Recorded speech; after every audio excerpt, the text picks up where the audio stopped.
शान्ताकारं भुजगशयनं पद्मनाभं सुरेशं विश्वाधारं गगनसदृशं मेघवर्णं शुभांगं लक्ष्मीकान्तं कमलनयनं योगिभिर्ध्यानगम्यं वन्दे विष्णुं भवभयहरं सर्वलोकैकनाथं।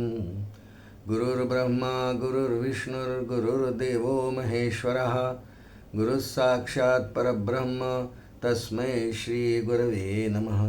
वसुदेवसुतं देवं कंसचाणूरमर्दनं देवकी परमानन्दं कृष्णं वन्दे जगद्गुरुं। कृष्णाय वासुदेवाय हरे परमात्मने प्रणतक्लेशनाशाय गोविंदाय नमो नमः। श्री गोपाल कृष्ण भगवान की जय। लक्ष्मी वेंकटेशा गोविंदा गोविंदा गोविंदा। पुंडलीक वरदा हरिविठ्ठल श्री ज्ञानदेव तुकाराम पंढरीनाथ महाराज की जय। माऊली ज्ञानेश्वर महाराज की जय। जय जय रघुवीर समर्थ श्रीराम। परमपूजनीय सद्गुरूंच्या कृपेने श्री विष्णू सहस्रनाम या स्तोत्रांतर्गत असलेल्या भगवान श्री विष्णूंच्या म्हणजे श्रीकृष्णाच्या 1000 नावांचा आपण क्रमाक्रमाने विचार करत आहोत। आज एकादशी आहे, मोहिनी एकादशी, वैशाख शुद्ध एकादशी। आणि एकादशीला केलेलं काही पारमार्थिक चिंतन हे विशेष फलदायी होत असतं असं शास्त्रवचन आहे। आणि त्यामुळे आजचं हे चिंतन पांडुरंगाचंही चिंतन आहे। आज आपल्यासमोर क्रमाने जो श्लोक आहे तो 22वा श्लोक विष्णू सहस्रनामातला आहे। अमृत्युः सर्वदृक्सिंहः संधाता संधिमान स्थिरः अजो दुर्मर्शनशास्ता विश्रुतात्मा सुरारिः। श्री गोपाल कृष्ण भगवान की जय। या श्लोकामध्ये एकंदर 11 नावं आहेत। 11 नावांचा आता आपण क्रमाक्रमाने विचार करू। कमी अधिक नावं, कुठे 8, कुठे 9, कुठे 10, पण इतकं नक्की की पूर्ण स्तोत्रामध्ये 1000 नावं येणार आहेत। श्लोक आहे अमृत्युः सर्वदृक् सिंहः संधाता संधिमान स्थिरः अजो दुर्मर्शनशास्ता विश्रुतात्मा सुरारिः। आणि पहिलं नाव आहे या 11 नावांपैकी या श्लोकातलं पहिलं नाव अमृत्युः। सोपा आहे अर्थ समजायला। अमृत्यू, त्याला मृत्यू नाही। हे नाव निर्गुण निराकारवाचक अंगाने जर घेतलं तर त्याला जन्मच नाही तर मृत्यू कुठून असणार आहे। फक्त परमात्मा जो आहे निर्गुण निराकार, किंवा ज्याला रामदास स्वामी थोरला देव म्हणतात, तो आहे आहे आहे। त्याच्या सत्तेवर सगळं विश्व आहे। तो अधिष्ठान आहे, केवळ सत्ता मात्र आहे। आणि त्यामुळे त्याला काही जन्मबिन्म घेण्याची काही गरज नाही। जन्म नाही घेत तो, अवतार मात्र घेतो तो। ती मीमांसा वेगळी आहे। इथे अमृत्यू शब्द आहे आणि मृत्यूच्या विरुद्ध आपल्याला जो शब्द माहिती तो जन्म असा आहे। तर त्याला मृत्यू नाही असं या ठिकाणी या शब्दाचा एक साधा अर्थ होतो की त्याला मृत्यू नाही। म्हणजे सरळ अर्थ की मृत्यू कोणाला असतो? जो जन्माला येतो त्याला मृत्यू असतो। जसं सामान्य सगळे जीव, आपण सगळे जीव आपण जन्माला आलेलो आहेत केव्हा तरी। आपली जन्मतारीख, वर्ष, तिथी, वार काय आपल्या सगळ्यांना माहिती असतंय। आणि जन्माला जो येतो यदृष्टं तन्नष्टं, जे दिसतं ते संपतं। परमात्मासुद्धा कधी कधी दिसतो ना आपल्याला। जरी आपल्याला आज प्रत्यक्ष दिसत नसला तरी सगळे शास्त्रग्रंथ सांगतात, व्यास वाल्मिकींनी लिहून ठेवलं की परमात्मा अवतार घेतो। कारण तशी मुळात श्रुती आहे बृहदारण्यक उपनिषद, द्वे वाव ब्रह्मणो रूपे मूर्तंचैवामूर्तंच। 2 रूप ब्रह्मवस्तूला आहेतच, एक मूर्त म्हणजे सगुण आणि एक निर्गुण म्हणजे अमूर्त। 2 रूप त्याची आहेत। त्यामुळे तो कधी कधी आकार रूप घेऊन येतो, पण त्याचा आकार आणि रूप घेणं याला जन्म नाही म्हणत, त्याला अवतार घेणं असं म्हणतात। आपण यांच्या आधीच्या अनेक नावामध्ये ही मीमांसा ऐकलेली आहे। अवतरिती इति अवतारः। मुख्य आपल्या महिम्यापासून, निर्गुण निराकार रूपापासून पहिला देव क्रमांकाचा जो आहे चत्वार देव निरूपणापैकी, त्यापैकी तो कधी कधी काही कारणांमुळे, त्याची कारण मीमांसा आपण बऱ्याच वेळा याच्या आधी या श्लोकात पाहिली आहे। भगवद्गीतेत जी आहे, यदा यदा हि धर्मस्य वगैरे, धर्माला जेव्हा पुनरुत्थान करायची गरज येते, कालांतराने जेव्हा त्या धर्माला थोडी ग्लानी येते, तेव्हा स काले नेहमता योगो नष्ट परंतप असं गीताजी म्हणते. भगवंतांना स्वतः यावं लागतं, धर्माची घडी नीट बसवावी लागते, म्हणजे त्यावेळेला ते रूप धारण करतात, पण ते स्वच्छेने घेतात. त्यांना आपल्यासारखा 6 विकारांनी युक्त पांचभौतिक देह नाही आहे. आपल्याला पांचभौतिक म्हणजे पंचभूतांनी बनलेली आपल्या शरीराची ही एकंदर रचना ही अशी परमेश्वराची नाही आहे. तो देह धारण करतो. राम, कृष्ण, वामन, परशुराम असे अनेक अवतार तो घेतो. भक्तांसाठी घेतो, दुष्टांचं निर्दालन करण्याकरता घेतो. पण त्याचा देह पांचभौतिक नसतो, दिव्य शरीर असतं परमात्म्याचं. आणि त्यामुळे त्याला तिथे मृत्यू नाही. जन्माला येतो स्वेच्छेने. श्रीमद भागवतात दशमस्कंदात याच्याविषयी फार चांगलं चिंतन आहे.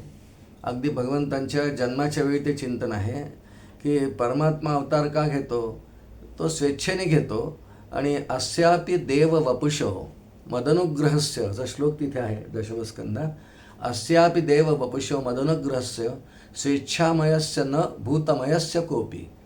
पंचमहाभूतांचा देहच नाही त्याचा. तो स्वेच्छेने एक रूप धारण करतो, आकार धारण करतो.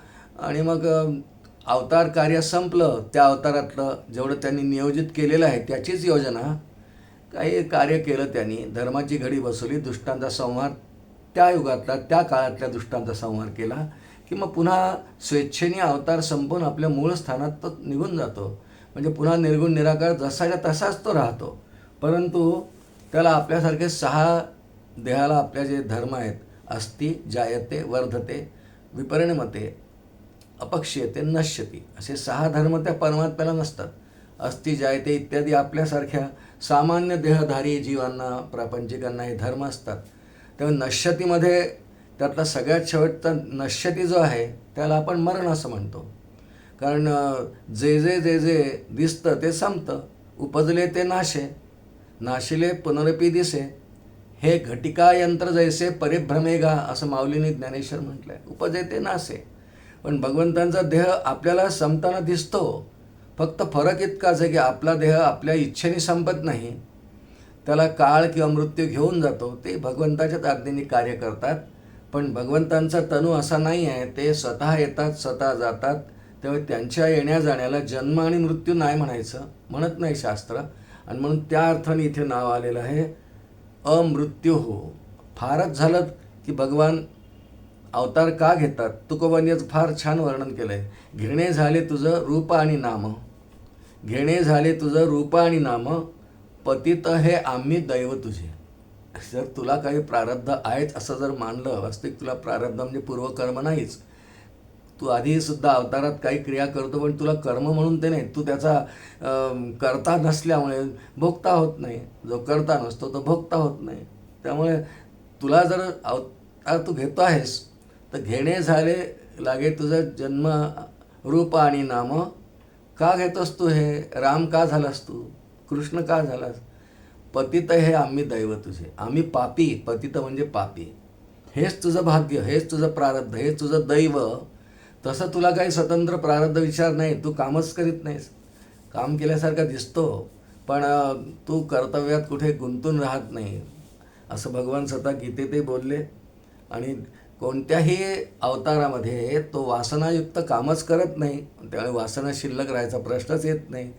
आणि जन्माची मीमांसा सामान्य जीवांच्या बाबतीत तुकोबांनी केली आहे. वासनेच्या संगे जन्म घेणे लागे. असा भगवंतांना अवतार त्यांचं येणं नसतं. म्हणून त्यांना जन्म नाही आणि म्हणून त्यांना मृत्यू नाही, अशी हे एकंदर परंपरा आहे. म्हणून निर्गुण निराकार वाचक हे शब्द आहे. अमृत्यू फक्त सत्ता मात्र. आणि तो जो जन्माला येतो तो विनाशी पदार्थ, अनात्मा असतो, संपतोच एक दिवस. पण परमात्मा स्वतःबद्दल भगवद्गीतेत बोलतात 2 अध्यायात, मी अविनाशी आहे अर्जुना. मी अविनाशी आहे वास्तविक.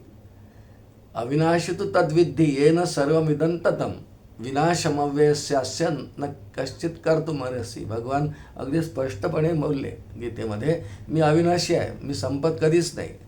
आणि जरी देहधारण करून येतात तरी त्यांचा विनाश नाही आहे तो. म्हणून मृत्यू नाही. विनाशाला आपल्या सर्वसामान्यांच्या बाबतीत विनाशाला मृत्यू म्हणतात. आणि दिसतो तेव्हा त्याला जन्म म्हणतो आपण. आणि मध्ये हे सगळे धर्म असतात, वाढणं इत्यादी इत्यादी, बाल प्रौढ इत्यादी अवस्था देहाच्या. पण भगवंतांचा कोणताही येणं अशा प्रकारचं नसतं. त्यांना जन्मही नाही मृत्यू नाही, फक्त अवतार. म्हणून जन्म आणि अवतारातला फरक याच्या आधी काही नावांमध्ये आपण पाहिलेला आहे. पण ज्याला मृत्यू संभवत नाही एवढंच आचार्यांनी विधान केलेलं आहे. अमृत्यू हो, मृत्यू नाहीच त्याला. म्हणून हे पहिल्या क्रमांकाचं नाव अमृत्यू आपण थोडा वेळ चिंतन केलं. त्यानंतरचं द्वितीय नाव, दुसरं नाव या श्लोकात अमृत्यू सर्वदृक्. सर्वदृक्, दृक् शब्दाचा अर्थ पाहणारा असा होतो. त्याला सर्वच दिसतं, सर्वच दिसतं. काय काय दिसतं त्याला? सगळी सृष्टी तर त्यांनीच निर्माण केलेली त्याला दिसते. बरं, नुसतं दिसत नाही, त्याला संपूर्ण सृष्टीचं ज्ञान असतंय. कारण नियम असा आहे की जो निर्माता असतो, एखाद्या गोष्टीचा निर्माता, त्याला निर्मितीचं पूर्ण ज्ञान असतं. जसं बघा, नासामध्ये वगैरे अनेक वैज्ञानिक काम करतात, वर्षानुवर्ष काम करतात. आणि उपग्रह सोडण्याकरता मग ते अनेक योजना कितीतरी वर्ष राबवतात. सरकारचं त्यांना अर्थसहाय्य असतं, प्रोत्साहन असतं. फार बुद्धिमान माणसांची तिथे चमू असते. आणि मग ते वर्षानुवर्ष काम करतात. आणि त्यानंतर कुठे प्रत्यक्ष प्रक्षेपणाची त्या रॉकेटची वेळ येते ना, त्यावेळा सगळंच्या सगळं त्या वैज्ञानिकांना, ज्यांनी मुख्य ती रचना केलेली आहे की त्या सॅटेलाईटबद्दल, त्यांना त्याचं पूर्ण ज्ञान असतं की हा किती उंचीवर जाऊन पृथ्वीच्या पुढे जाईल, याचा वेग किती राहील, यातून उष्णता किती निर्माण होईल, याच्यामध्ये कोणते ग्रह येतील का, यांचे ऑर्बिट्स कसे राहतील, हे संपूर्ण ज्ञान, याचा अभ्यास त्या वैज्ञानिकांना असतो. कशासाठी हा दृष्टांत पाहिला आपण? जो निर्माता असतो त्याला निर्मितीचं पूर्ण ज्ञान असतं. आणि ही सगळी सृष्टी, हे विश्व, हे देवाची, ईश्वराची निर्मिती आहे. त्यामुळे त्याला याचं सगळ्याचं ज्ञान आहे. आणि त्या अर्थाने ते शब्द आहे सर्वदृक्. तो सगळं पाहतो.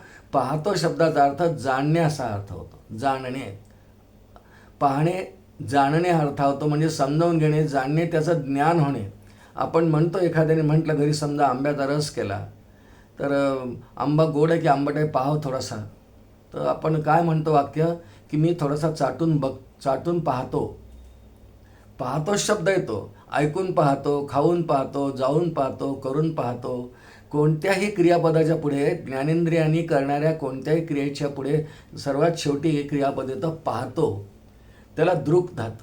दृक्. जर आपण सामान्य माणसात जसं असं पाहतो, तर परमात्म्याने निर्माण केलेली सगळी सृष्टी, अगदी सगळी सृष्टी, या सृष्टीचा तो सर्वदृक्, याचा अर्थ जाणणार आहे. विवेक चूडामणीमध्ये आचार्यांनी याचा सुंदर एक श्लोक लिहिला आहे पहा. उत्पत्तींच विनाशंच, उत्पत्तींच विनाशंच भूतानाम आगतिम गतिम वेत्तीम विद्याम अविद्यांच सवाच्यो भगवान इति. म्हणजे नेमकी सर्वदृक् शब्द शिकवून घेताना आपला हा भगवान नेमकं कोणाला म्हणतात? कारण इथे नाव आहे विष्णूंचं सर्वदृक्. सगळं तो पाहतो, सगळं जाणतो, सगळी निर्मिती जाणतो, अशा अर्थाने सर्वदृक् शब्द आलेला आहे ना, हे नाम आलेलं आहे ना. म्हणून आचार्यांचा हा विवेक चूडामणीतला श्लोक आपल्याला इथे फार उपयोगाचा आहे चिंतनासाठी. उत्पत्तींच विनाशंच, त्याला सर्व प्राणीमात्रांची, भूतमात्रांची उत्पत्ती कळते. यांचे पूर्वजन्म काय होते, यांच्या वासना कशा होत्या, मग आता यांना कोणता देह दिला पाहिजे की ज्या देहाद्वारे यांचे संचितात असलेले भोग, यांच्याच कर्मांचे प्राक आरब्ध यांना भोगावे लागतील, तशी भोगसामग्री उत्पन्न करून द्यायची. उत्पत्तींच विनाशंच, त्यांना निर्माण कसं करायचं, आणि सर्वात शेवटी यांना संपायचं कधी, किती वर्षांनी, 10 वर्षांनी, 20 वर्षांनी, 50 वर्षांनी, 100 वर्षांनी. उत्पत्तींच विनाशंच भूतानाम आगतिम गतिम, त्या भूतानी, सर्वांना भूतच म्हणतात, मनुष्य हे एक भूतच आहे, पण मनुष्य म्हणता, भूत म्हणता मनुष्याचं विषाद वाटे श्रीराम, असं दासबोधात दास समर्थ म्हणतात. त्यामुळे उत्पत्तींच विनाशंच भूतानाम आगतिम गतिम. भूता आगतिम म्हणजे कसा येतो, गतिम म्हणजे कसा जातो, याचा अर्थ कधी जन्माला येतो, कधी संपतो, हे सगळं ज्ञान भगवंताला असतं. कारण निर्माता असतो आहे सर्वदृक्, हे सगळं तो जाणतो. दृक् पाहतो याचा अर्थ जाणतो. आणि वेत्तीम विद्याम अविद्यांच, की त्यांनी इतका सुंदर नरदेह दिल्यानंतर काय केलं, विद्या अविद्या, दोनच विद्या जगामध्ये आहेत. विद्या एकीला विद्या म्हणतात, एकीला अविद्या म्हणतात. विद्येद्वारे दादबोधात सद्विद्या निरूपणी आहे, कुविद्या निरूपणी आहे. एक सद्विद्या, एक कुविद्या, किंवा नुसतं विद्या अविद्या म्हणूया आपण या ठिकाणी. वेत्तीम विद्याम अविद्यांच. प्रत्येक जीवानी आत्तापर्यंत केलेल्या अनेक जन्मांमध्ये आणि सध्या प्राप्त झालेल्या देहामध्येही त्यांनी काय काय क्रिया केल्या, विद्यात्मक केल्या, अविद्यात्मक केल्या, आणि फक्त विद्येनी आणि विद्येनीच परमात्म्याच्या प्राप्तीकडे वाटचाल होते, ज्ञानाचा अधिकार येतो, अविद्येनी येत नाही. आणि त्यामुळे हे सुद्धा जो जाणतो स वाच्यो भगवान इति, त्याला परमात्मा, ईश्वर, देव, भगवान त्याला म्हणतात. खरं भगवान हा शब्द ईश्वरावाचक शब्द आहे. सवाच्यो आणि सर्वदृक् हे नाव पाहणारा आहे ना, हे काही निर्गुण निराकारासंबंधीचं नाव नाही आहे.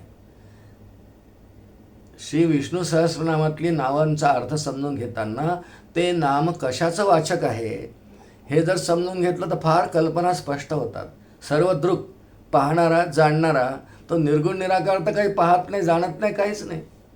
पण जेव्हा ईश्वर भूमिकेत तो येतो किंवा अवतार भूमिकेत जेव्हा येतो 3 क्रमांकाचा देव, तेव्हा मात्र तो पाहतो, जाणतो सगळ्यांच्या विद्या अविद्या, त्यांचे पूर्वकर्म, या जन्मातले कर्म, हे सर्व जो जाणतो त्यालाच तर परमात्मा म्हणतात.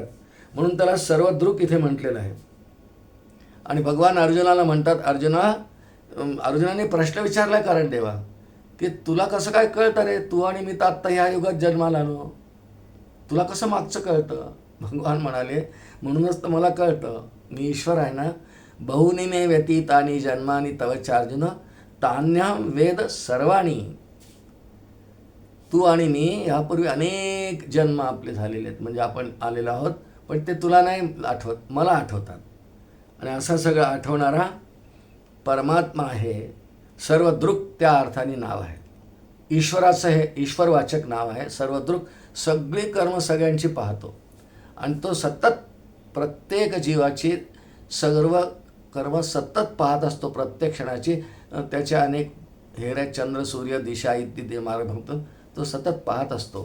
त्याचं पुरुष सूक्तात वर्णन आहे ना, हरिः ओम सहस्र शीर्षा पुरुषः सहस्राक्ष सहस्रपाद. पुढे नाव येणार पुढच्या श्लोकात. सहस्राक्ष, सहस्र शब्द याचा अर्थ खूप जास्त, मोजता येत नाही असा अर्थ होतो. संख्यावाचक शब्द नाही आहे तो, खूप खूप खूप असा एवढाच त्याचा अर्थ होतो. सहस्र म्हणजे हजार असा अर्थ, संख्यावाचक शब्द तो नाही आहे. आणि म्हणून परमात्म्याला हे सर्व स्पष्ट दिसतं आणि त्याची फळं तो देतो. ईश्वराला मानण्याचं कारणच शास्त्रानीय आहे की एखादा जीव, एखादा मनुष्य काही कर्म करतो, क्रिया करतो, मग त्याचं फळ कोण देईल. कारण कर्म हे जड असतं असं वेदांत म्हणतो. कर्म जड आहे आणि जड असणारा पदार्थ हा कधीही फळ देऊ शकत नाही. जड वस्तू फळ देऊ शकत नाही. म्हणजे उदाहरणार्थ, रस्त्याने चाललो आहे मी आणि एखादा दगड पडला आहे, काही त्या दगडाने माझं फारसं अडवलं नाही, जर बाजूला पण आहे, पण मी काय असता तशी काही विनाकारण इकडे पाय मार तिकडे मार, त्याला जोरात लाथ मारली. जड पाषाणसुद्धा योनी मानली आहे सगळ्यात शेवटची या सर्व 84 लक्ष जीवयोनीमधली. आता त्या जड असलेल्या दगडाला तर काही त्याचं प्रत्युत्तर देता येणार नाही, की तू उठून त्याच्या डोक्यावर आदळणार नाही. तो जड आहे आणि जड वस्तू कधीही फळं देऊ शकत नाही, प्रतिकार करू शकत नाही. पण म्हणून त्या क्रियेचं फळ देणारा कोणी हवा आहे ना. ईश्वर हा कर्मफलदाता आहे. तो चेतन आहे, चैतन्य आहे, शुद्ध सत्वगुणी त्याची काय आहे. म्हणून त्या क्रियेचं, त्या दगडाला पाय मारण्याचं, लाथ मारण्याचं फळ परमात्मा ती क्रिया किंवा ते कर्म नोंद करून, जड असलेला दगड फळ देऊ शकत नाही, पण त्याचं फळ परमात्मा केव्हा तरी देणार आहे, देत असतो. म्हणून ईश्वर यासाठी मानला आहे शास्त्राने की जीवांनी केलेल्या कर्मांची नोंद करून, जडचेतन सर्वांविषयी त्याची एकंदर असलेली कर्मे, तर ते फळ देऊ शकत नाही. म्हणून फळ देणारा फलदाता ईश्वर त्यासाठी मानलेला आहे. आणि तो फल देणारा असल्यामुळे त्याला सगळं दिसलं पाहिजे, त्याला त्यांनी जाणलं पाहिजे. आणि त्या अर्थाने जीवांनी केलेल्या सर्व कर्मांची फळं त्या जीवांच्या झोळीत टाकण्याकरता परमात्म्याला सर्वदृक् असं नाव या ठिकाणी आलेलं आहे. इतकी या कारणाची मीमांसा आचार्यांनी केलेली आहे. सर्वदृक्, त्याला सगळं छान कळतं, अजिबात त्याला कधीही कुठलंच कळत नाही असं होत नाही. एक लहानशी छोटीशी गोष्ट बोलतो आपल्याला की ईश्वर कसा साक्षी भावाने सर्वत्र नेहमी पाहत असतो, अशी जाणीव जर शिष्याच्या अंतःकरणात आली तर स महात्मा सुदुर्लभा यात तो जातो. वासुदेव सर्वम इति स महात्मा सुदुर्लभा असं भगवद्गीतेत जे भगवान बोलले. लहानशी दृष्टांत म्हणून कथा पाहू. रामकृष्ण परमहंसाचे अनेक शिष्य होते. काही नवीन होते, काही जुने होते, म्हणजे काही अधिकारी होते, काही मध्य अधिकारी, काही तीव्र अधिकारी, सगळ्या प्रकारचे होते. एक नुकताच शिष्य झालेला एक भक्त त्यांच्याकडे आला आणि रामकृष्ण म्हणून त्याची परीक्षा घेण्याकरता त्याला एक खेळ दिलं. त्याचबरोबर जुना एक शिष्य त्यांच्याजवळ बसला होता. तो बऱ्याच दिवसाचा त्यांच्या सेवेत आहे, त्याला बरंचसं आकलन झालेलं आहे. दोघांना एक एक खेळ दिलं, सांगितलं की हे खेळ घेऊन तुम्ही जा आणि सगळ्या तुम्हाला कुठे खायचं खा, पण ज्या ठिकाणी कोणीही पाहणार नाही, ज्या ठिकाणी तुम्हाला केळ खाताना कोणीही पाहणार नाही अशा ठिकाणी ते केळ खा. दोन्ही शिष्य निघाले. रामकृष्ण शिष्यच होते. वंदन केलं, गुरुदेवांना वंदन केलं आणि तिथून निघाले. तो जो मुरलेला शिष्य होता तो केळ तसंच घेऊन आला आणि जो हा नवीन शिष्य होता त्याने केळ खाल्ला, बाजू जाऊन चालला आला, एका कोपऱ्यात गेला, केळ खाल्लं, चालला आला.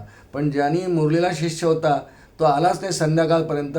निर्णय काही रामकृष्णाने दिला नाही. संध्याकाळी तो आला, हातात केळ तसंच होता. सगळ्या कलकत्त्यात फिरला. रामकृष्ण परमहंस म्हणाले, का रे बाळ, तू केळ का नाही खाल्लंस? हा तर सकाळी लगेच खाऊन आला, कोणी पाहत नाही अशा ठिकाणी हा कोपऱ्यात गेला आणि खाऊन आला.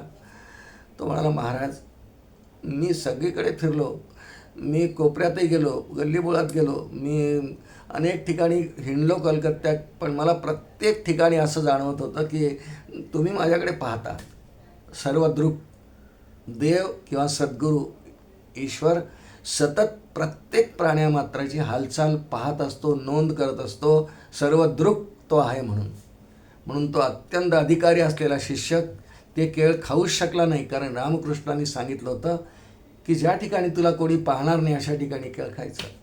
तो म्हणे, गुरुदेव, मला सतत तुम्ही पाहत आहात ही जाणीव होती, मी केळ खाऊच शकलो नाही. उत्तीर्ण झाला तो. दृष्टांतरूप कथा संपली. परमात्मा सगळ्यांचं सगळ्या वेळी अहर्निश पाहणार आहे. म्हणून त्याचं नाव 2 क्रमांकाचं जे आलेलं आहे सर्व दृक् असं आपण पाहण्याचा प्रयत्न केला.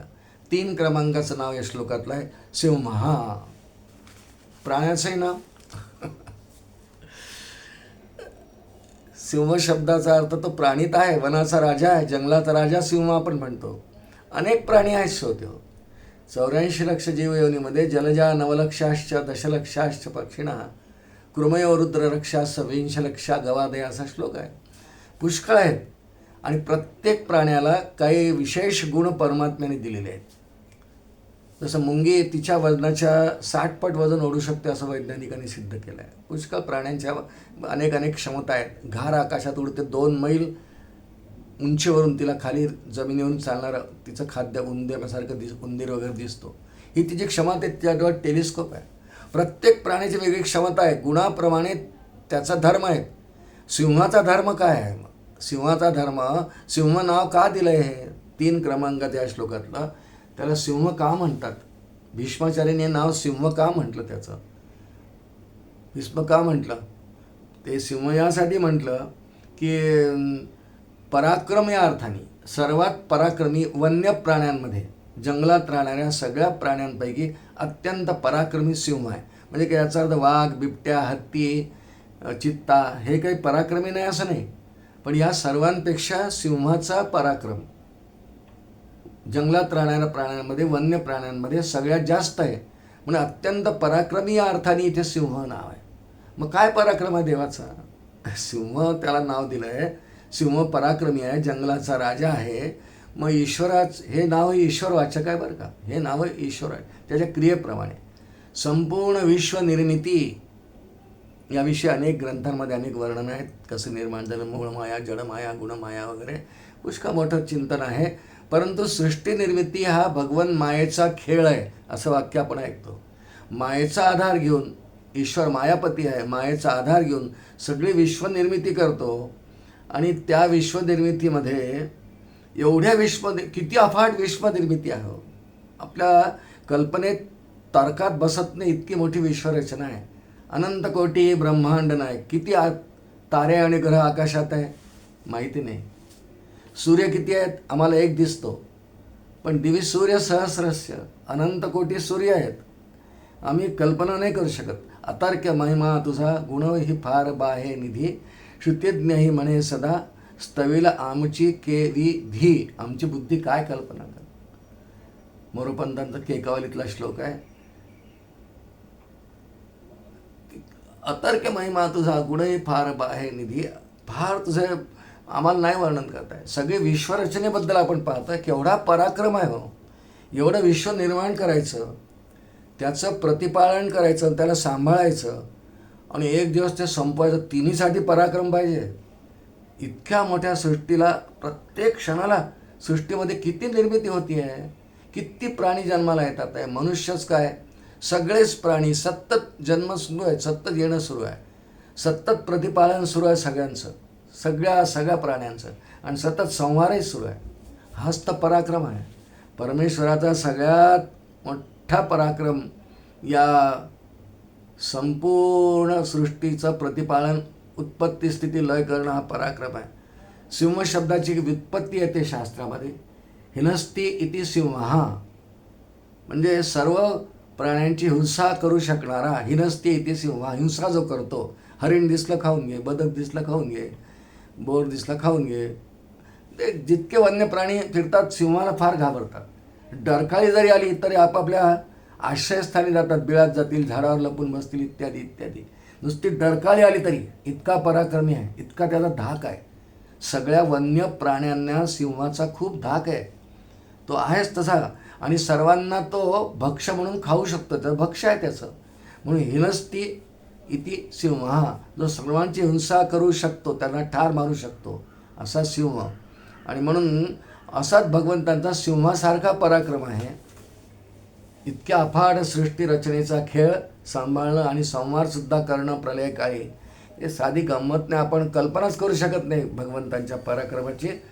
म्हणून त्यांच्या पराक्रमाचा गुणविशेष वाचक, त्यांच्या पराक्रमाचा गुणविशेष वाचक शब्द सिंह असा या ठिकाणी आपण 3 क्रमांकाचं हे नाव पाहिलं. 4 क्रमांकाचं नाव या श्लोकातलं आहे संधाता. संधी शब्द आहे तिथे.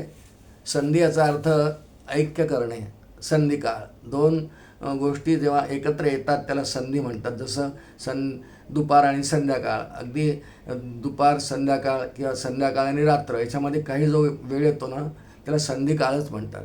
संधाता याचा अर्थ 2 गोष्टींची गाठ घालून देणे. मग परमात्मा त्याला संधाता नाव का दिलं? तो जीवाची आणि त्याच्या कर्मफळांची गाठ घालून देतो. फार सुंदर आहे, समजून घ्यायला आहे. संधाता कारण ह्या जीवानी अनेक जन्मांमध्ये अनेक कर्म केलेले आहेत.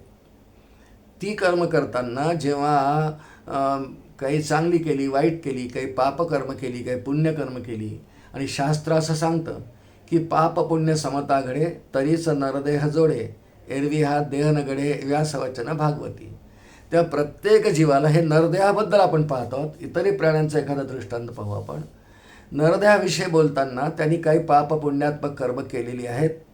आता त्यांना ह्या जन्मात मनुष्य तर झाला आहेस, पण तुझ्या वाट्याला काय काय भोग येणार? तू घर कधी बांधणार, किती घरं बांधणार, तू गाडी कधी घेणार, तुझं लग्न कधी होणार, तुला मुलं किती होणार, तुला खायला काय काय पदार्थ मिळणार, तू श्रीमंत असणार आहेस की गरीब असणार आहेस, तुझं शिक्षण किती होणार, तुला वैभव किती मिळणार. हे सगळ्या गोष्टी पूर्वजन्मातल्या कर्मांवर आपण म्हणतो. त्याचा योग, त्याचं प्रारब्ध, दैव सारखेच शब्द आहेत. ह्या त्याच्या पूर्वकर्मांच्या वासनांची फळं जेव्हा फलोन्मुख होतात वासना, तेव्हा तर त्याला जन्म मिळतो. मग त्यासाठी सगळे भोग्य पदार्थ हे उपलब्ध असतात. त्याला प्रयत्न तर करावे लागतात. क्रियमान स्वातंत्र्य दिलं आहे, पण त्याच्यासाठी त्याच्या जुन्या कर्मफलांची आणि आता जी सांगड घालून द्यायची, त्याला ते भोग प्राप्त करून द्यायचे. अवश्यमेव भोक्तव्यम, एक श्लोक येतो महाभारतामध्ये, अवश्यमेव भोक्तव्यम पूर्वकर्मम शुभाशुभम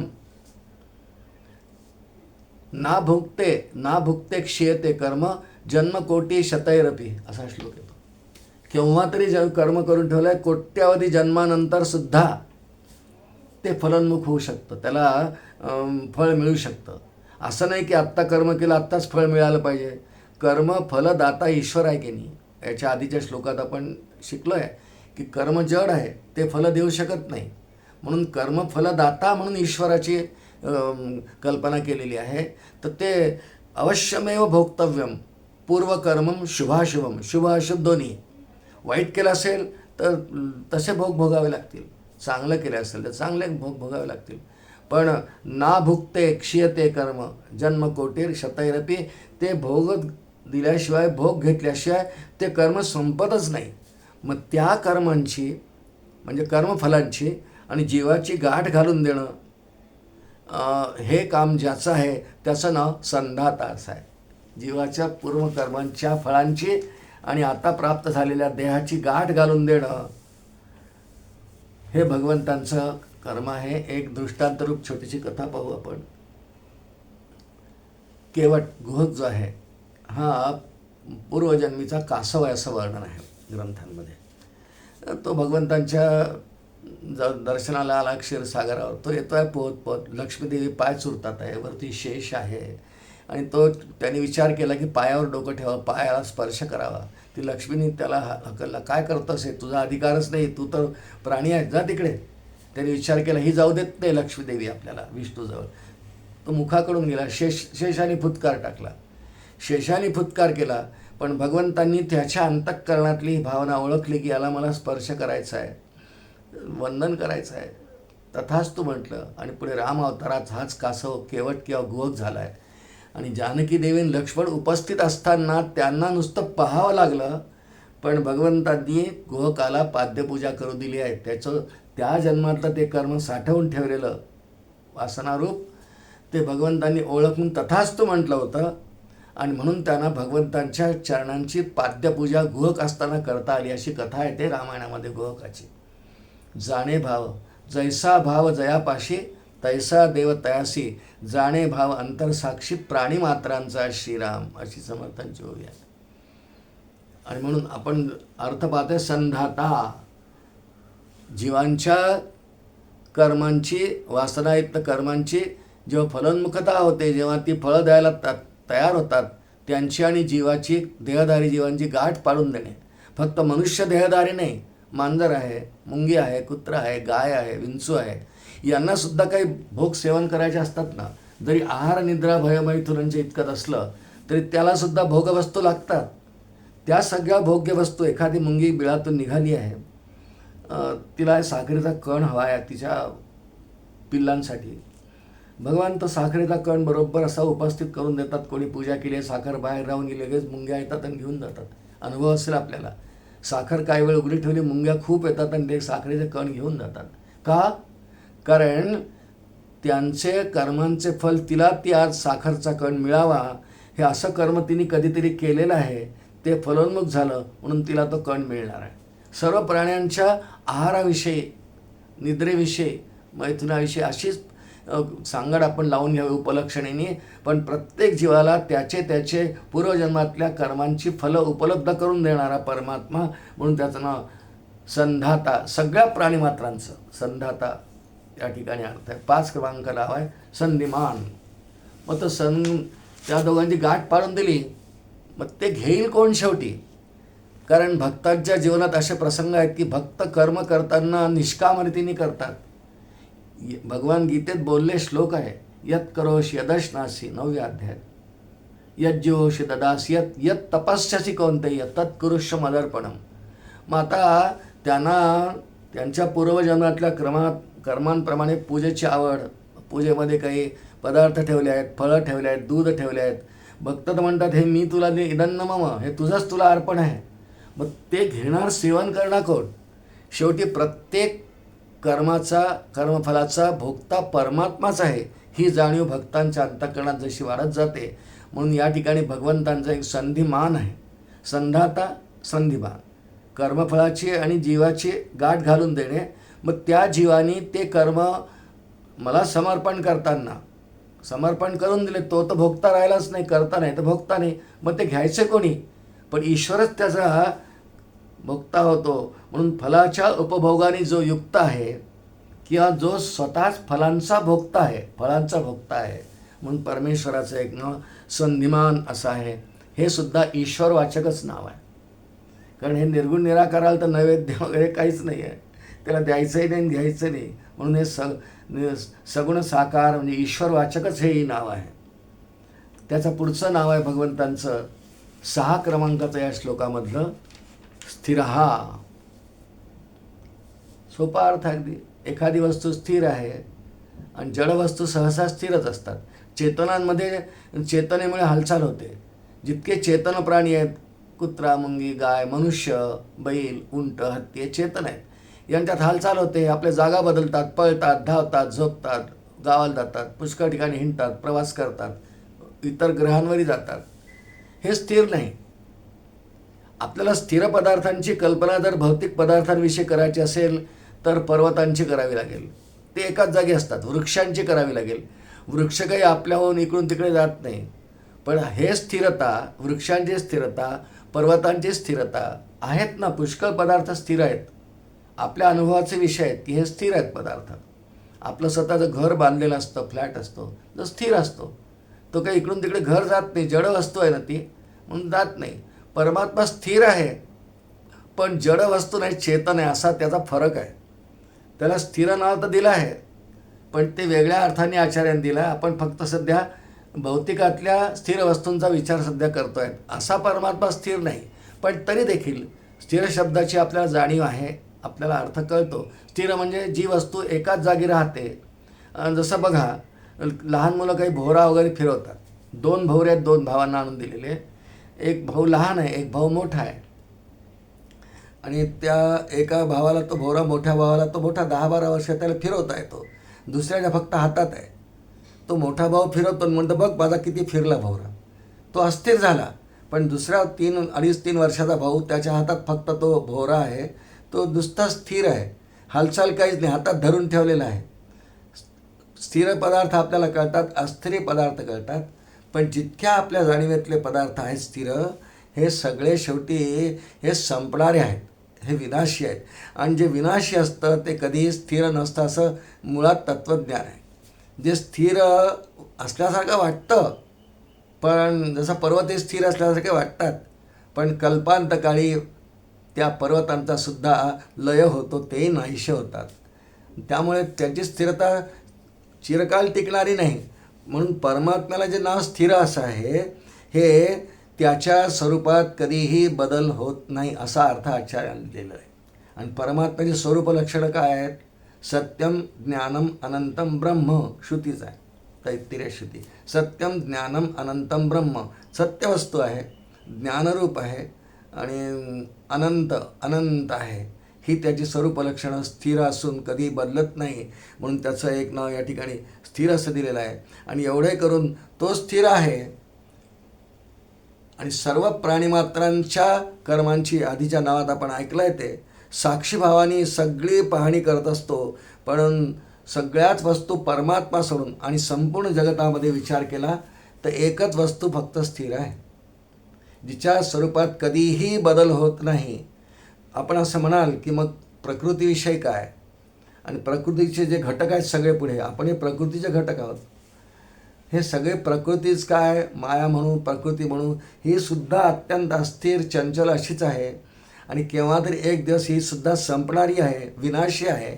म्हणून तिला स्थिर म्हणता येत नाही. इथल्या प्रकृतीला आणि तिच्या कोणतीही कार्याला, प्रकृती आणि तिचं कार्य याला स्थिर नाही म्हणता येत. कारण ते सगळं विनाशी आहे. आणि फक्त परमात्मा अविनाशी असल्यामुळे ज्याच्या स्वरूपात कधीही बदल होत नाही, फक्त आहे आहे आहे आहे अशी ज्याची स्थिरता आहे. चतुश्लोक भागवतात सुरुवातीलाच पहिल्या श्लोकात वर्णन येतं, अहमेवा समेवाग्रे नान्यत यत सदसत्परम पश्चादहि यदेत्यच्च यो शिष्येत सोऽस्म्यहम. आहे आहे आहे, किंवा श्रुती येते सत्ता मात्र स्वरूपात्मा आहेच, कुठेही त्यात बदल होत नाही. स्थिर शब्दाचा अर्थ ज्याच्यात कधी काहीही बदल होत नाही, ज्याच्यात बदल होत जातात आणि एक दिवस बदल होता होता जे संपतं त्या सर्व पदार्थांना अनात्म पदार्थ किंवा मिथ्या म्हणतात त्यांना. आणि स्थिर वस्तू परमात्मा असल्यामुळे तो सत्य ज्ञानम अनंतम आहे, हे त्याचे स्वरूप धर्म लक्षण आहेत. त्यात कधीही बदल होत नाही, म्हणून संपूर्ण जगतामध्ये स्थिर वस्तू एकच आहे.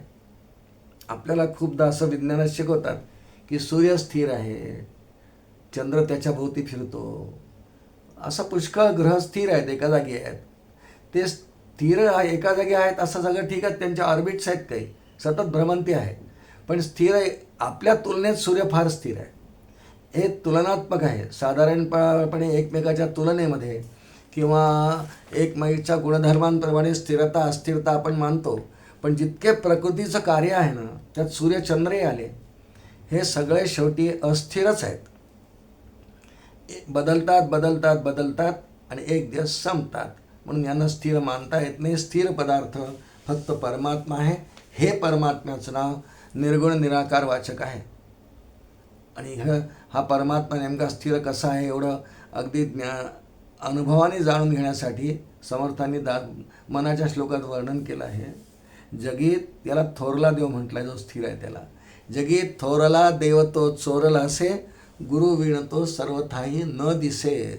तो गुरूंशिवाय दिसत नाही, म्हणून भगवंतांचं एक नाव या ठिकाणी स्थिर असं दिलेलं आहे. पुढचं नाव भगवंतांचं अज असं आहे.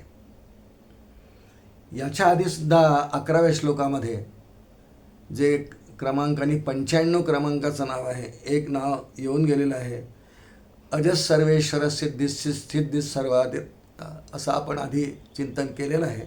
पण तिथे अज शब्दाचा अर्थ जन्म नसणारा असा केलेला आहे आचार्यांनी. जन्म नसलेला अर्थ तिथे आहे. अज शब्द दोनदा आलेला आहे विष्णू सहस्रनामात. या ठिकाणी अज शब्द जो आलेला आहे त्याची आचार्यांनी व्याख्या अशी केलेली आहे, अजती गच्छती क्षिपती इति वा अजः. अजती गच्छती क्षिपती इति वा अजः. याचा अर्थ जो भक्तांकडे आपणून जातो, अज इथे जाणारा असा अर्थाने केलेला आहे. अजती गच्छती क्षिपती वा इति वा अजः. जो भक्तांकडे आपणून जातो आणि दुर्जनांना आपणून दूर टाकतो. क्षिपतो म्हणजे दूर टाकतो. दोन्ही अर्थांनी आचार्याने अर्थ केला. दुर्जनांना बघा, जेव्हा शिष्टाईसाठी महाभारतात प्रसंग आहे, शिष्टाईसाठी गेला, शिष्टाई केली, ती काही मान्य झाली नाही कौरवांना, म्हणजे दुर्योधनाला वगैरे. दुर्योधनाने आग्रह केला की पुरुषोत्तमा तू आलाय तर माझ्याकडे जेवून जा. भगवान म्हणाले नाही, तुझ्याकडे नाही जेवण. दुर्जनांना दूर टाकणारा, तू मान्य नाही केली शिष्टाई, तू दुर्जन आहेस, असत्याचा पक्ष आहे, मी नाही तुझ्याकडे जेवणार. दुर्जनांना दूर करणारा आणि विदुरांच्या घरी कण्या खाल्ल्या. सज्जनांच्या जवळ जाऊन त्यांना वाट पाहू न देता आपण त्यांच्याकडे जाणारा. म्हणून परमात्म्याचं एक नाव अजती गच्छती क्षिपती इति वा अजः अशी आचार्यांनी इथे याची व्याख्या केलेली आहे. आणि जो आपणहून भक्तांकडे जातो. थोडीशी रामकथा आपण आठवावी. भगवान अरण्यात आहेत. अरण्यकांडातल्या शेवटच्या सर्गामध्ये वर्णन येतं अध्यात्म रामायणामध्ये, वाल्मिकी रामायणात ते आहे. शबरीची कथा आहे ते अरण्यकांड. जानकी देवींचं हरण झालेलं आहे. रावणाने तिला पळून नेलं पंचवटीतून आणि ती लंकेत तिला अशोकवनात ठेवली, अशी कथा माहिती आहे. पण प्रभू रामचंद्र पुढे जाता जाता त्यांची मातंग शिष्या शबरीची भेट होते. तिचा उद्धार वगैरे भगवान करतात, तिला भक्ती मार्ग शिकवतात, सांगतात. ती प्रतीक्षा करते. 80 वर्ष प्रतीक्षा तिने केली आहे, 10व्या वर्षापासून 90व्या वर्षापर्यंत. असं चरित्र आहे, छान चरित्र आहे. पूर्ण चरित्र नाही आपण पाहणार आहे, फक्त कशासाठी आपण तिचा उल्लेख केला इथे. अजती गच्छती क्षिपती इति वा अजः. जो भक्तांकडे आपणून जातो, ती वाट पाहते आहे, तिच्या ध्यानीमनी नाही की परमात्मा कधी येणार आहे. आणि परमात्मा वनात असताना अरण्यकांडात तिच्या घरी जाऊन तिचा उद्धार करतात. अजती गजती क्षिपती वा इति वा अजः. शबरीकडे आपणून गेले, तिला कृतकृत्य वाटलं. प्रभू रामचंद्रांच्या समोर तिने अग्नीत प्रवेश करून ती उत्तम लोकात गेली, असं तिचं वर्णन येतं. अज आपणहून भक्तांकडे जाणारा. शबरी भक्त आहे, मोठं चरित्र आहे शबरीचं, छान आहे, उद्बोधक आहे. पण तेवढ्यापुरतं आपण उदाहरण म्हणून त्याचा उल्लेख या ठिकाणी केलेला आहे. पुढचं नाव 8 क्रमांकाचं या श्लोकातलं आहे दुर्मर्षण. याचा अर्थ याला सहन करणं फार कठीण आहे.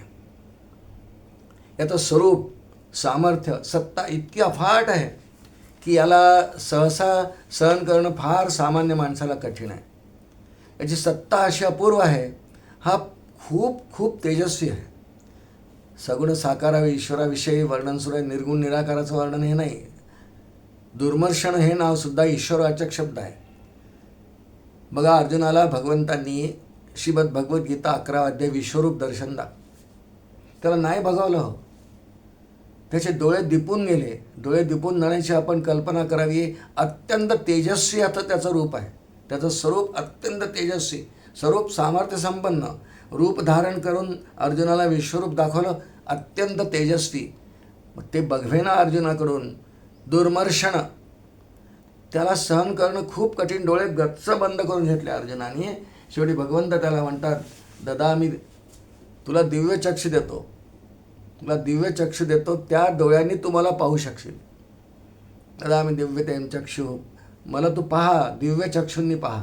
पण साधारणपणे अर्जुनासारखा महान भक्त आहे बरं का, सामान्य नाही आहे तो, असामान्य भक्त आहे.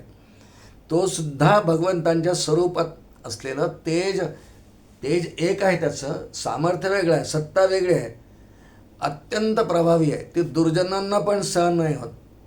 म्हणजे दुर्जनांना जर का भगवान प्रगट झाला ना, तर वर्णन असं, हिरण्यकश्यपू बघू नाही शकले. हिरण्यकश्यपू नरसिंहाकडे बघू नाही शकला, घाबरून गेला नुसतं दिसल्याबरोबर. मनात ओळखले की हा नारायणच आहे. जो प्रल्हाद म्हणतो ना, हा नारायण आहे, यांनी हा मुद्दाम वेश घेतलेला मायावीच आहे हा, असं त्याचा श्लोक आहे तिथे. तोही नाही पाहू शकला आणि त्याचाही भगवंतांनी अंत केला. तो दुर्जनांना सुद्धा दिपवून टाकतो आणि ज्याला सहन करणं कठीणच आहे. म्हणजे इतकं कठीण आहे की त्याच प्रल्हादाच्या कथेमध्ये पुढे त्याला तर भगवंतांनी त्याचा उद्धार केला, ठार केला हिरण्यकश्यपूला मांडीवर घेऊन वगैरे. मग ब्रह्मदेव तिथे आहेत, भगवान महादेव आहेत. सगळी प्रजा, ब्रह्मदेव, शंकर आणि प्रल्हाद तिघं सोडून सगळी बेशुद्ध पडली असं वर्णन आहे भागवतात. कारण सहनच नाही करू शकले ते तेज, इतकं तेज आणि इतकं अकराळ विकराळ रूप, उग्र रूप आहे नरसिंहाचं. त्याचं स्वरूपाचं वर्णन अतिशय उग्र रूप घेतलं, तेज खूप आहे. सगळे बेशुद्ध पडले, मूर्छा आली. शेवटी ब्रह्मदेवांनी कमंडलूतलं पाणी शिंपडलं, सगळ्यांना सावध केलं आणि दर्शन घ्यायला सांगितलं. पुढे भगवान शांत झाले, प्रल्हादांनी केले शांत. मग त्या सौम्य शांत रूपाचं दर्शन सगळ्यांनी घेतले. पण भगवंतांचं दुर्मर्षण, ज्याला सहन करणं फार कठीण आहे, रूपसुद्धा कठीण आहे, त्याचं सामर्थ्य कठीण आहे, समजावून घेणं कठीण आहे, सहन करणंही कठीण आहे. म्हणजे भगवान किती सामर्थ्य संपन्न आहे त्याला आपल्याला बुद्धीने समजूनही घेता येत नाही. आणि म्हणून त्याला सर्वशक्तिमान म्हणतात आणि जीवाला अल्पशक्तिमान म्हणतात. त्याला सर्वज्ञ म्हणतात, जीवाला अल्पज्ञ म्हणतात. ज्ञान, बुद्धी, तर्क, विवेक, दया, शांती, कोणताही त्याचा गुणधर्म घ्या, सगळे सद्गुण त्याच्यातले आपण कल्पना करू शकत नाही. इतके दुर्मर्षण, समजून घेण्याला, सहन करण्याला फार कठीण त्याचे आहेत. म्हणून दुर्मर्षण त्याचं नाव आहे. 9 क्रमांकाचं नाव आहे या श्लोकातलं शास्ता. शास्ता याचा अर्थ शासन करणारा. संपूर्ण सृष्टीतल्या सगळ्या पदार्थांवर, चंद्रसूर्यांवरही ज्याचं शासन आहे. शासन का करतो हा? कारण सृष्टी उत्पत्तीच्या वेळीच, सृष्टी उत्पन्न ब्रह्मदेवा करून घेतल्यानंतर आपण पाहिल्या श्रुती आधीच्या श्लोकांमध्ये, भगवंतांनी सगळी सृष्टी निर्माण करून तत्सृष्ट्वा तदनुप्राविशत, त्यात प्रवेश केला. मग चेतन झाली सगळी सृष्टी. आणि प्रवेश, उत्पत्ती, स्थिती, लय हे 3 मुख्य धर्म एखाद्या वस्तूच्या निर्मितीचे आणि संपण्याचे. हे ब्रह्मा, विष्णू, महेश या अंगाने 3 देव. मग प्रवेश म्हणजे त्या प्रत्येक पदार्थात परमात्म्याने प्रवेश केला, त्यात शिरला. कारण उपादान कारण तो आहे. उपादान कारण याचं, ज्या कारणाचा कार्यात प्रवेश असतो त्याला उपादान कारण म्हणतात. परमात्म्याने प्रवेश केला, तो सगळ्या सृष्टीचं उपादान कारण आहे. आणि त्यामुळे प्रवेश केला. मग आता प्रवेश केला, मग सृष्टीला काहीतरी नियमावली पाहिजे की नाही, शास्ता पाहिजे, नाही तर कोणी कसाही वागेल. म्हणजे चंद्राने कसं धावावं, सूर्याने कसं धावावं, ग्रहगोल ताऱ्यांनी कसं धावावं, पर्वतांनी काय करावं, नदीनी काय करावं, हे तर स्थूल पदार्थांविषयी, जड पदार्थांविषयी माणसाने कसं वागावं, माणसाने माणसाशी कसं वागावं, यासाठी भगवंतांनी वेद, स्मृती इत्यादी शास्त्रांमधून सर्वांच्या एकंदर आचरणाच्या गोष्टी सांगितल्या. त्यांना धर्म असं म्हणतात. धर्म ही ईश्वराची सार्वभौम व्यवस्था ईश्वराचीच आहे आणि या धर्मव्यवस्थेद्वारे भगवान त्रैलोक्याचं पालन करतात. शास्त्रे आहेत, त्रैलोक्याचे शास्त्रे आहेत, शासन करणारे या अर्थाने आहे. म्हणजे त्यांनी माऊलींनी एक सुंदर ओवी ज्ञानेश्वरीत लिहिली आहे की पर्वतांनी काय करायचं हे सुद्धा देवाने ठरवलं आहे. पर्वती बैसका न सांडावी, समुद्रे रेखा नुल्लंघावी, पृथ्व्या भूते व्हावी हे आज्ञा माझी. ते एकेकाला एक आज्ञा केली. पर्वती बैसका न सांडे, पर्वताने इकडून तिकडे धावायचं नाही की मी आज इथे आहे तर आता मी सातपुडा पर्वताने म्हणलं मी आता हिमालयाकडे जातो, नाही जाता येणार, माझा भाऊ आहे, नाही जाता येणार.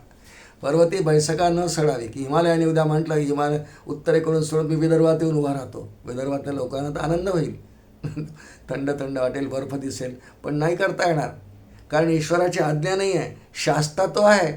शास्ता या नात्याने पर्वतांना आज्ञा आहे की पर्वती बैसका न सांडावी, समुद्रे रेखा नुल्लंघावी, समुद्राला मर्यादा घालून दिली की तू उल्लंघन मर्यादेचं करायचं नाही, सागराचं याच्या पुढे यायचं नाही. समुद्राला अशी रेखा नुल्लंघावी, एक सीमारेखा, लक्ष्मण रेखा आखून दिलेली आहे. आणि पृथ्व्या भूते व्हावी, या धरणी मातेला, पृथ्वी देवीला आज्ञा आहे. पृथ्वी तत्वच आहे ना, पृथ्वी आप तेज वायू आकाश, या पंचमहाभूतापैकी पृथ्वी तत्वाला आज्ञा आहे. पृथ्व्या भूते व्हावी, सगळे भूत ही पृथ्वीवरती राहतील, तिने ती व्हावी, धारण करावी, ही तिला आज्ञा आहे. याप्रमाणे भगवान शास्ता सगळ्या गोष्टींच्या आहेत. आणि जर नियमावली नसेल ना तर अराजक होईल, हो, अराजक होईल. तसंच तर किती अराजक आहे, कारण नियमांचं उल्लंघन खूप सुरू आहे. म्हणून भगवंतांनी जितके नियम लावून दिलेले आहेत हे सगळे धर्मग्रंथांमध्ये आहेत. श्रुती, स्मृती, 6 शास्त्र ही सगळे भगवंतांनी निर्माण केलेले ग्रंथ आहेत. भगवान म्हणतात एका ठिकाणी, भगवान उवाचच आहे, श्रुतिस्मृती ममैवाज्ञे यस्तु उल्लंघ्य वर्तते आज्ञाच्छेदी ममद्रोही न मे भक्ता न मत्प्रिया.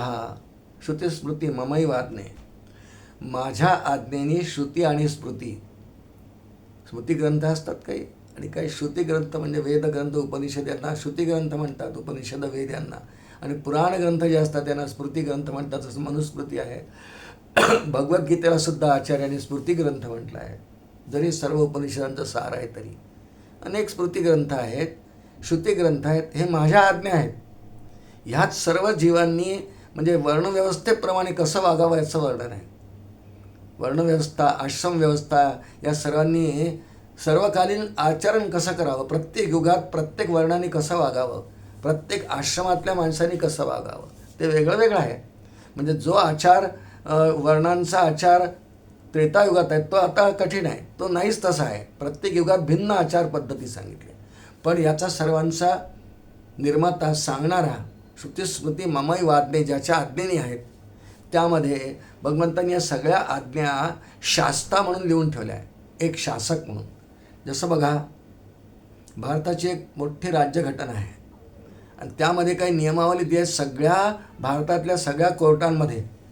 म्हणजे अगदी तालुका कोर्टापासून जिल्हा कोर्ट, उच्च न्यायालय, सर्वोच्च न्यायालयापर्यंत भारताच्या त्या घटनेचं पालन केलं जातं. भारताच्या घटनेचं पालन केलं जातं. ती नाही उल्लंघन करतायत.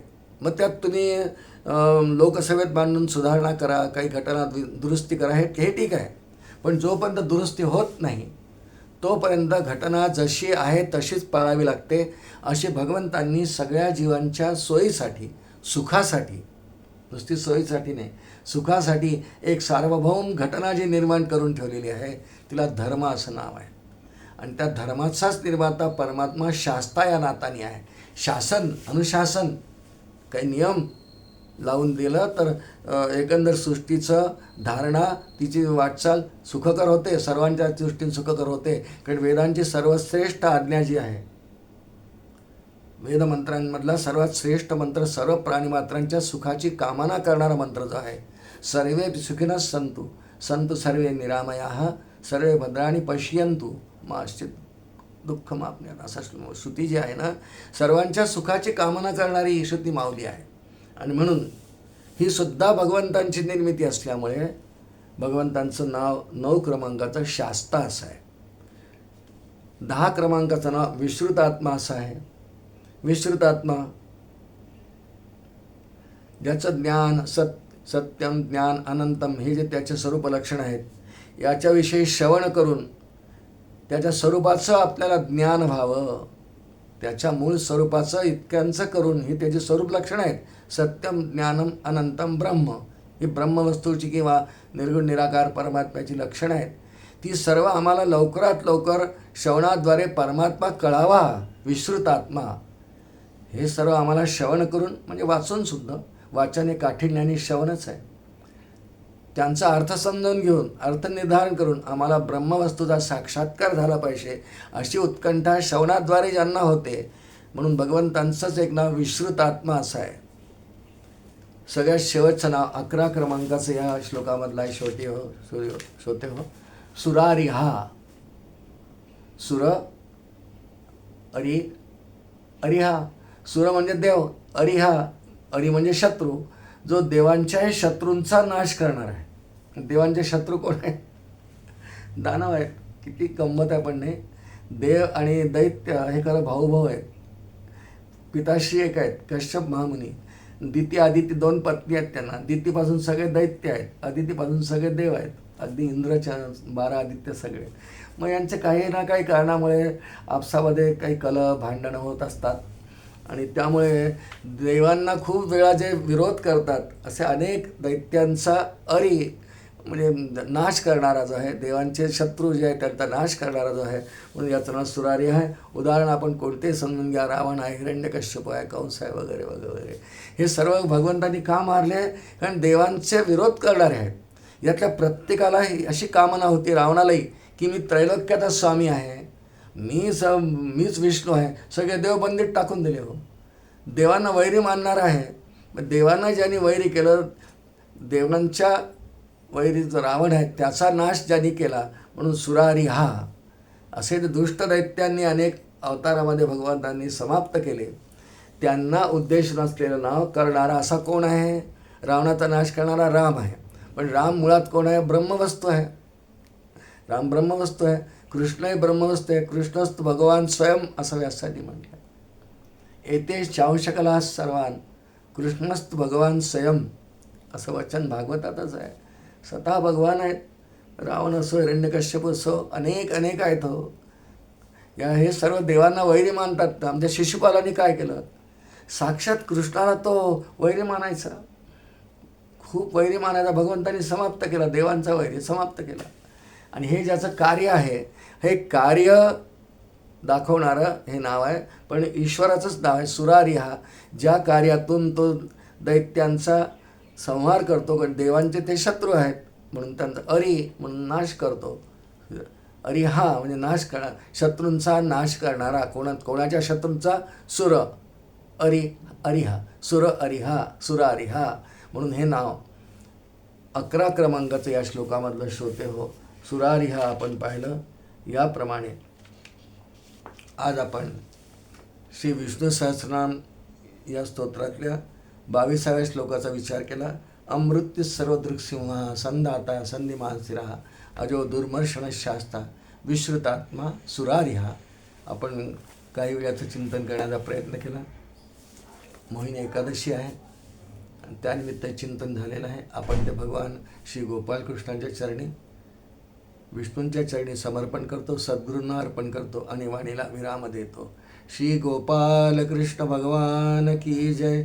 अनंत कोटी ब्रह्मांड नायक राजाधिराज सच्चिदानंद सद्गुरु श्री ब्रह्मचैतन्य रामानंद प्रल्हाद महाराज की जय. जय जय रघुवीर.